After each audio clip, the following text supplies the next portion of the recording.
Kini, masyarakat sekitar mengenal telaga tersebut sebagai Telaga Sarangan, yang konon dari cerita mistis yang berkembang di masyarakat, nama Sarangan diambil dari sarang sepasang ular naga.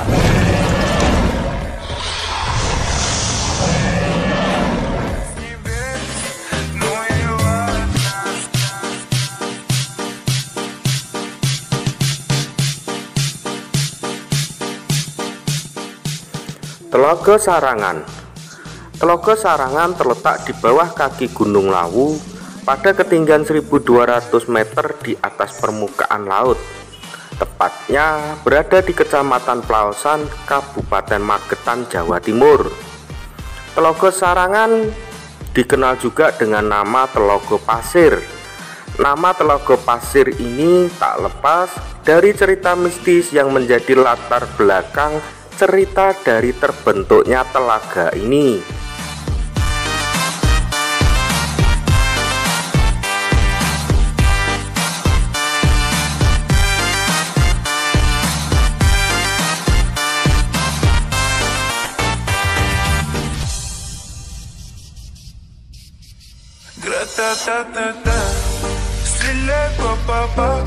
Убегаешь от меня, смотришь мне в глаза. Гра-та-та-та-та, стреляй, папа, убегаешь от меня, смотришь мне в глаза. Гра-та-та-та-та, я так люблю тебя, моя бэби-мама. Тебе не нужны. Alkisah asal mula Telaga Sarangan berawal dari sepasang suami istri yang bernama Kiai Pasir dan Nyai Pastir yang tinggal di kaki Gunung Lawu dan tidak memiliki keturunan. Dalam kesehariannya, mereka mengelola ladang yang ada di dekat rumah mereka.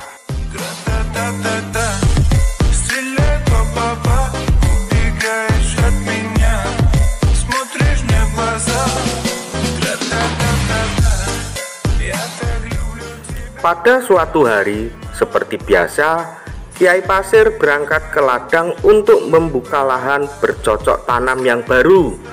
Karena lahan baru tersebut masih banyak ditumbuhi pohon besar, maka Kiai Pasir menebang beberapa pohon besar untuk memudahkan dalam bercocok tanam.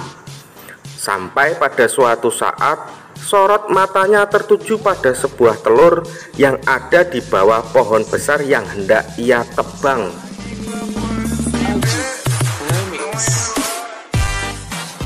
Telur ini aneh karena tidak ada hewan bertelur di sekitar situ. Telur apakah gerangan? Begitu pikir dari Kiai Pasir ini.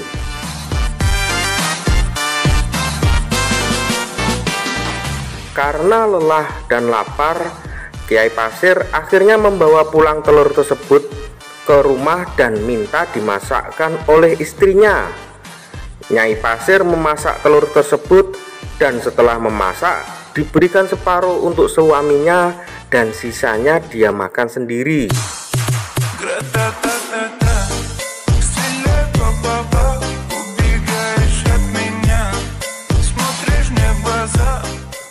Setelah melepas lelah, Kiai Pasir melanjutkan pekerjaannya kembali ke ladang dan meninggalkan istrinya di rumah sendirian.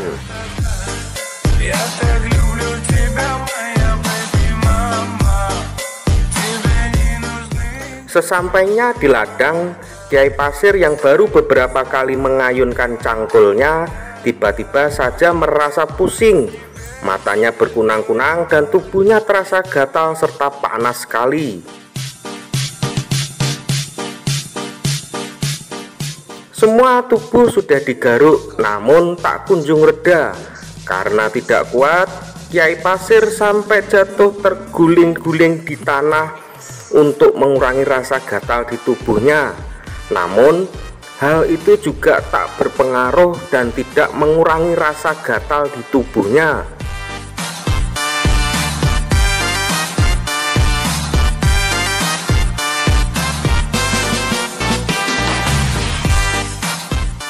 Hal yang sama juga dialami oleh Nyai Pasir di rumah.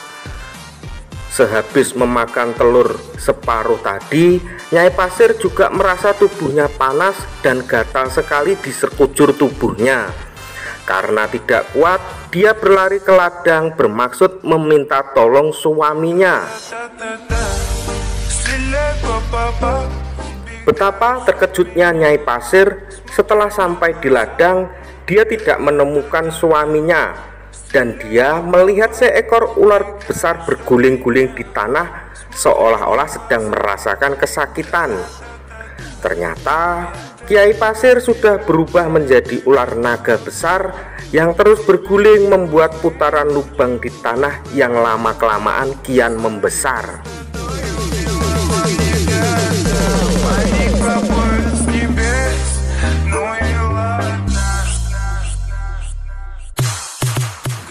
Tak kuat menahan diri, Nyai Pasir akhirnya terjatuh dan ikut terguling-guling di tanah bersama Kiai Pasir yang sudah lebih dulu berubah menjadi ular naga tersebut.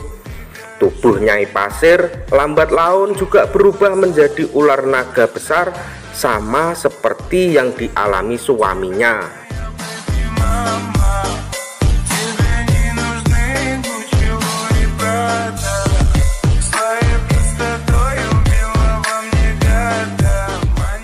Karena putaran di tanah yang makin lama makin kencang, lubang yang terbentuk akibat dari dua buah ular naga raksasa tersebut makin lama juga semakin besar dan terus membesar selama berbulan-bulan lamanya.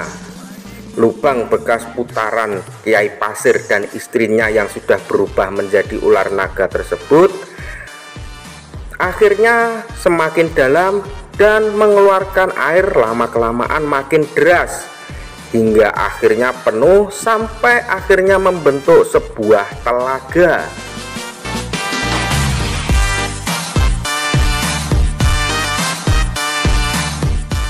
Kini masyarakat sekitar mengenal telaga tersebut sebagai Telaga Sarangan, yang konon dari cerita mistis yang berkembang di masyarakat, nama Sarangan berasal dari sarang ular naga raksasa.